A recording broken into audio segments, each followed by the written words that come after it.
परिस्त्री गमनम तथा, ये बहुत बड़ा पाप है।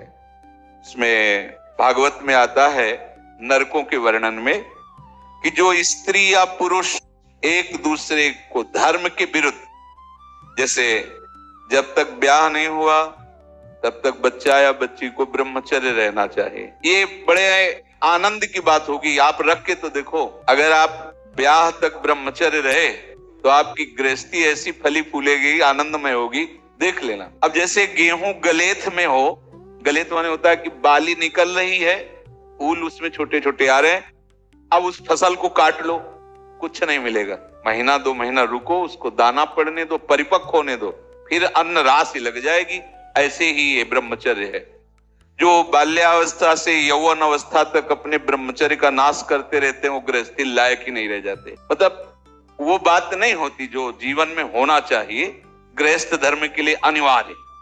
तो जो बच्चा और बच्ची ब्याह नहीं हुआ तब तक ब्रह्मचर्य का पालन करे, और जब ब्याह हो जाए तो पहले तो ये था कि नाऊ चले जाते थे, गांव के नाऊ ठाकुर, वो ब्याह तय कराते थे। ना बच्चा देखता था ना बच्ची देखती थी। कितना निष्ठा, कितनी श्रद्धा। पानी ग्रहण के समय भले वो देख ले कि फोटो वाला जमाना ही नहीं था, कभी किसी को जाना हो तो अपने लोगों में शहर जाकर के वो पर्दा वर्दा लगाए होते थे, बैठ जाओ, वो जैसे कहीं जरूरत पड़ी उस समय। ऐसे मोबाइल ही नहीं था पहले की बात। कितनी श्रद्धा, विश्वास। कैसा है, रंग गोरा काला, स्वभाव, कोई मतलब नहीं।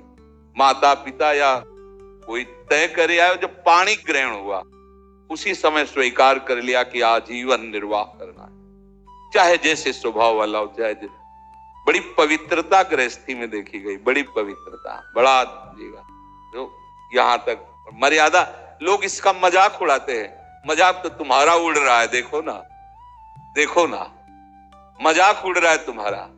तुम्हारी क्या स्थिति है, क्या स्थिति है, अपने आप देखो तो आप खुद अपना मजाक करने लगोगे कि हमने अपना जीवन मजाक बना दिया। धर्म में सामर्थ्य होती है, धर्म में बहुत बड़ी ताकत होती है। ये जो बच्चे खिलवाड़ करते हैं या जो लोग खिलवाड़ करते हैं जानते नहीं। उसमें लिखा है कि जो स्त्री शरीर पर पुरुष से ऐसा कुछ संबंध करती है तो लोहे की तपती हुई पुरुष शरीर या स्त्री शरीर जो परस्पर ऐसा, उसमें कल्पों तक मरना है नहीं। कितना दाह होगा। रामचरितमानस में भी लिखा है, पति वंचक परपति रति करई, रौरो नरक कल्प सत परई। जो अपने पति की वंचना करके, धोखा देके किसी और पुरुष के साथ वैसा व्यवहार करती है तो बोले 100 कल्प तक रौरो नरक में पड़ती है। ये शास्त्र झूठे नहीं है। 100 कल्प तक रो। अगर तुम्हारे भाग्य में कहीं ऐसा पति है कि भाई लंगड़ा हो गया है, उसकी आंख खराब हो गई है, सुनाई नहीं देता है, वो रूपवान नहीं है, तो मिला तो तुम्हारे प्रारब्ध से ही है ना। तो अंध बधिर क्रोधी अति दीना, ऐसे पति करके अपमाना, नारी पाव जमपुर दुख नाना। मान लो रूपवान नहीं है, अंधा बहरा कैसा भी, भगवान की विधान से वैसा, उसे भगवान मान करके मानो, आराधना पद्धति से चलो। अगर पुरुष अपनी पति का जो भाव स्वीकार किया है उसका त्याग करके धोखा देकर दूसरी किसी स्त्री से, ऐसा घोर नरक का अधिकारी होता है वो। अगर ऐसा तो व्यभिचारी की बहुत बड़ी दुर्गति होती है। तो ऐसा कोई न समझे कि हम परिस्त्री गमन करके गोपाल शास्त्र नाम कर लेंगे तो पाप से बच जाएंगे।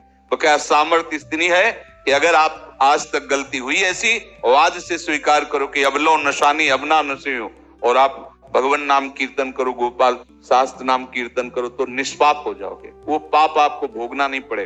पर अगर आगे फिर कर दिया तो पीछे का ब्याज सहित जुड़ जाएगा। ये उन्हीं के लिए है, अबलो नशानी, चाहे जितना बड़ा पाप हो गया।